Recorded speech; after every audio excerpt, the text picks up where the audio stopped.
Hello and welcome to I would call it a very special episode of Avress, but basically it's a little filler episode here because last week we had our stream conk out a third of the way through, so we lost about two-thirds of the stream.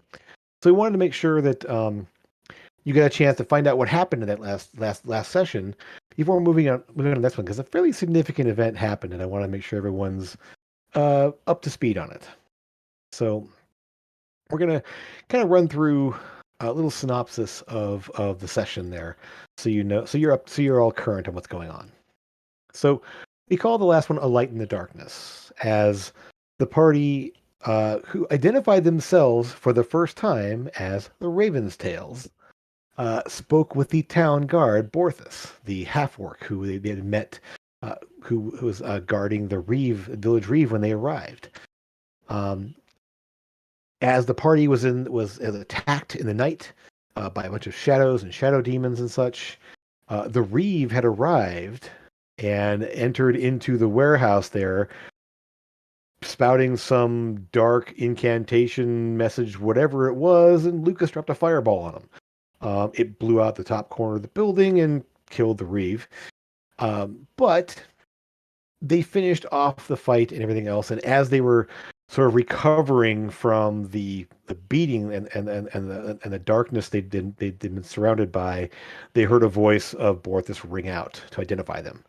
And so he informed them that earlier that night an injured goblin appeared outside of his house. Man, he Borthus brought the goblin inside there, kind of nursed him back to health, and just recently the goblin kind of came to and told him that the party was in danger, that Wraith and the others that had left something behind to deal with the party. And so Borthus grabbed his gear and moved out into the village itself there.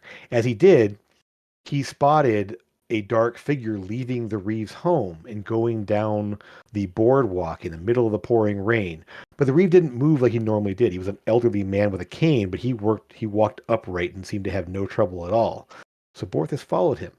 And as the Reeve entered the village, entered the warehouse where the party was sleeping, Borthus then saw the aftermath where the fireball went off, the building was damaged, and the Reeve ended up dead.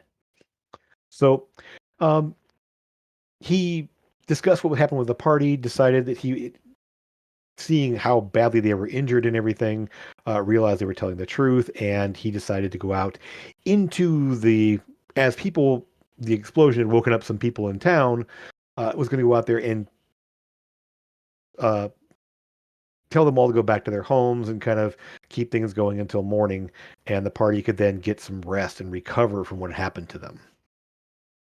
After he left, Trevor, Lucas, and Amethyst decided they were going to go to the Reeves' house in the middle of the night and see what they could find out there. They snuck down the boardwalk down to the opposite end of the street, and basically from the warehouse here to the Reeves' house down here. Trevor, using his grappling hook and such, snuck up to the second floor window and crept in through the window into what appeared to be a bedroom of some kind. Went down and let the other two into the building. Um, they searched the rooms and didn't find a lot. Lucas did find a scrap of paper in a parlor with writing on it that was writing that was in abyssal. He didn't speak it, and what was there wasn't really anything coherent, more just like bits of some writing that was torn off and stuffed into a book. Um, Trevor, in the kitchen area, found a cot with a small set of wet footprints that led out of the room. And Amethyst found in the back of the dining area a trap door that was locked, but she could sense magic coming from there, very dark magic coming from down there. Being as they were a number, both Lucas and Trevor were somewhat injured, Lucas pretty severely, they decided not to go delving into the darkness by themselves without their other party members, went back and they got their long rest. So in the morning, they went down to the Reeves house. People were kind of looking around, fishermen going out about their business, heading out to the docks. They went into the Reeves house and explored around a little bit more, went to the trapdoor, and went down into the basement. And there in the cellar, they find a rather terrible, terrible sight. A large bone altar with a strange ritual circle of some kind, of a discordant set of off-center symbols, seemingly in blood, etched into dirt, but it was all crystallized and hardened into this strange ritual circle space.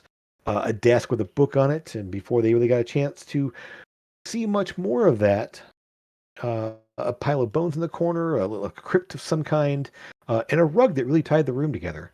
As the party uh, did find one spot of brightness in this dark place. But as they were searching around there, uh, Trevor spotted that flaming oil was pouring down the stairs. Oil was pouring and set on fire, and so the stairway above was on fire, and you could tell looking up there. Uh, that the trap door had been slammed shut. Eldon had come over and tried to blast the door open there and kind of splinter the wood a little bit there, but he could see that there was smoke pouring down from above, that the house above was likely on fire. So, utilizing the teleportation magic, the group all teleported out of the cellar, back outside with various dimension doors from everybody, and they spotted a pair of villagers exiting the house and running away.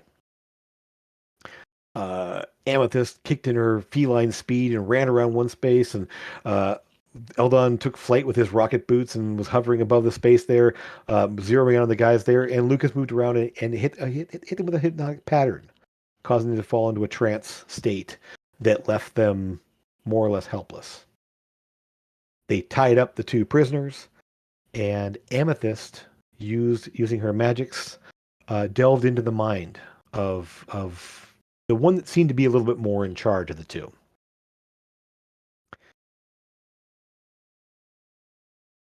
The this all took place right on the just around the side of the Reeves house, just right there at the end of the street.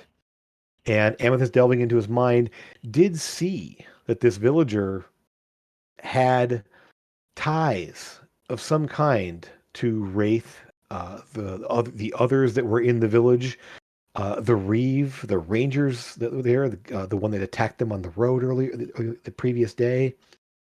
Um, while he wasn't really a active participant, she saw memories of him being at places where they were talking and discussing things, um, and saw a memory of him getting a tattoo.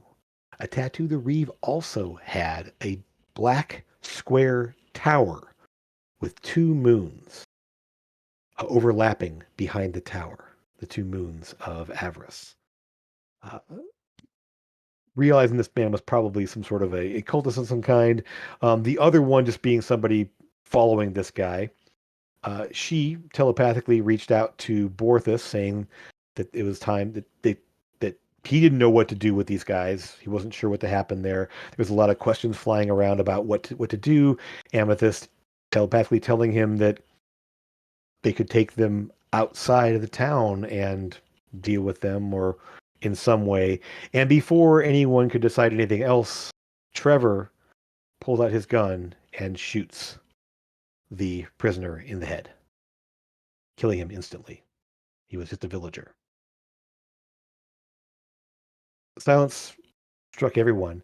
Borth has been talking to three other villagers nearby who were all concerned and asking why what was happening. Eldon had gone into the house to put out the flames using ice magic, and other villagers were all standing on the boardwalk there looking down to see what was going on there when this shot rang out. And the man dropped to the ground.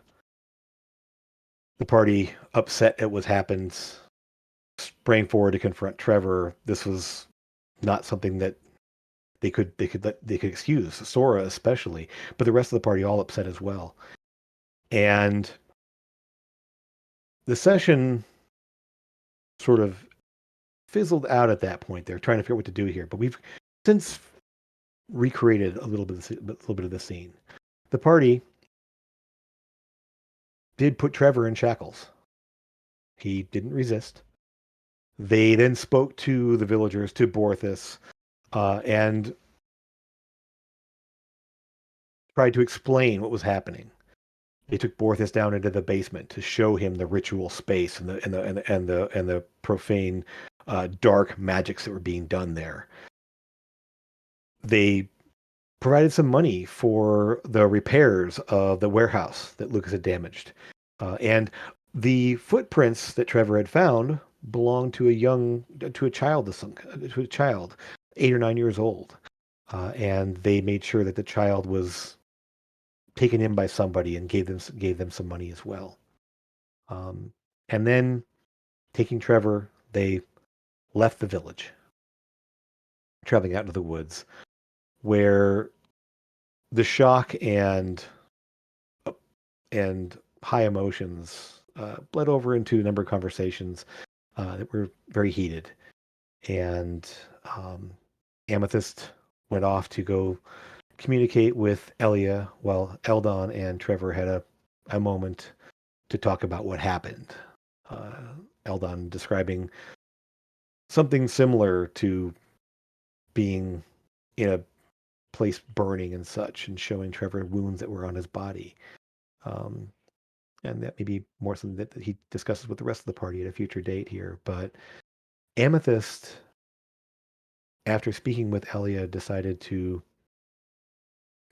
still hadn't found out where Wraith was, what he was doing. And so she delved into her own mind, picturing the candle flames that she'd seen in other visions and dreams, and forced her own flame to match that of Wraith's. The same size, the still, unwavering flame, and had a vision looking out through Wraith's eyes as he sailed on an airship, looking over his shoulder at some ruined fortress of some kind, and turning to look back to see a woman standing on the deck of the airship nearby him.